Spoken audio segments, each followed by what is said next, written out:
एक अजनबी माँ का अपनापन। पिछले माह उज्जैन में शाही स्नान करके मथुरा आने के लिए उज्जैन जंक्शन पर गाड़ी का इंतजार कर रहा था। प्लेटफॉर्म पर लगे स्टॉल से एक चाय का कप लिया और चाय पीने लगा।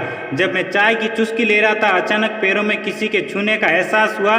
नीचे देखा तो एक वृद्ध दादी जी थी। वो मुझे कुछ बोल रही थी पर मुझे समझ नहीं आया। मुझे लगा वो मुझसे पैसे मांग रही है। मैं उनकी बात पर ध्यान दिए बिना उनसे बोला, चाय पीजिए अम्मा, मैं पैसे नहीं दूंगा, आपको जो खाना पीना खा लें उसके पैसे मैं दे दूंगा। अम्मा जी बोली, नहीं बेटा, चाय अभी दुकान वालों ने पिला दी और पैसे भी नहीं लिए। मैं बोल पड़ा, तो क्या चाहिए आपको? अम्मा जी बोली, बेटा मुझे आगरा जाना है, तेरे जैसे दो लड़के मुझे यहाँ तक छोड़कर गए, क्या यहीं से जाएगी ट्रेन? मैंने कहा, हाँ अम्मा यहीं से जाएगी, आपको वो बिल्कुल सही जगह छोड़कर गए हैं। अम्मा के साइड में एक कट्टा रखा हुआ था जो वजनदार था। अम्मा बोली, बेटा मेरी ट्रेन आते ही मुझे उसमें बिठा कर ये मेरा सामान रखवा दोगे क्या और मुझसे आगरा आते ही उतार दोगे क्या?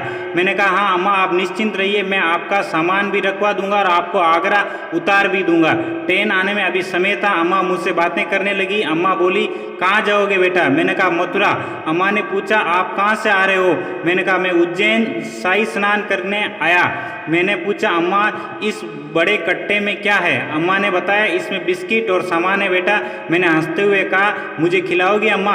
अम्मा बोल पड़ी, हाँ बेटा खा लो। ऐसा कहकर अम्मा कट्टे को खोलने लगी। मैं बोल पड़ा, अरे अरे अम्मा रहने दीजिए, मैं तो मजाक कर रहा हूँ। मैंने एक बार फिर पूछा, अम्मा चाय पी लीजिए, कुछ खा लो, लेकिन अम्मा ने मना कर दिया और अचानक कुछ बोलते हुए उसकी आंखों में आंसू आने लगे।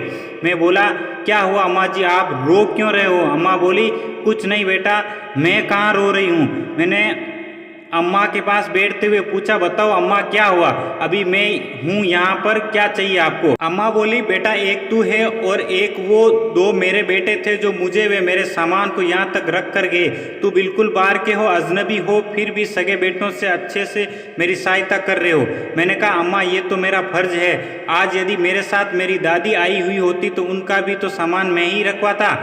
मेरी ये बात सुनकर तो अम्मा और ज़्यादा रोने लग गई। मैंने कहा, अम्मा प्लीज़ चुप हो जाइए, मुझे बताओ प्रॉब्लम क्या है? अम्मा ने रोते हुए बताया, बेटा मेरे 6 बेटे हैं। पति की मृत्यु के बाद मेहनत मजदूरी करके सबका पालन पोषण किया, परंतु आज कोई भी मुझे संभालने के लिए तैयार नहीं है। अम्मा की ये पीड़ा सुनकर मन बहुत दुखी हुआ, परंतु क्या करता।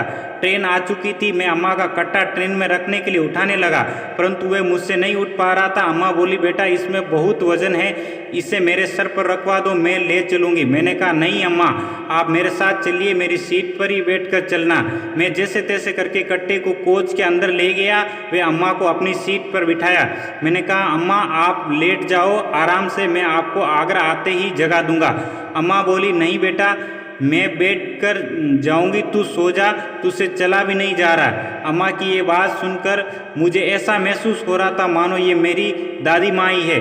अपनत्व इतना था कि मैंने बहुत जिद की अम्मा से सोने के लिए, लेकिन वो नहीं सोई। आखिर मैंने साइड वाली सीट पर बैठे अंकल से बोला कि आगरा आते ही मुझे उठा देना, क्योंकि मुझे लग रहा था कि मेरी नींद नहीं खुलेगी। मैं सो गया और वो मेरे पास बैठी थी। मुझे लेटने पर तुरंत नींद आ गई।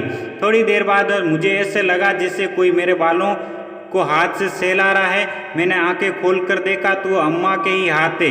अम्मा अपने हाथों से मेरे बालों को सहला रही थी। मुझे भी बहुत अच्छा लग रहा था। मैंने वापस आंखें बंद की और सो गया।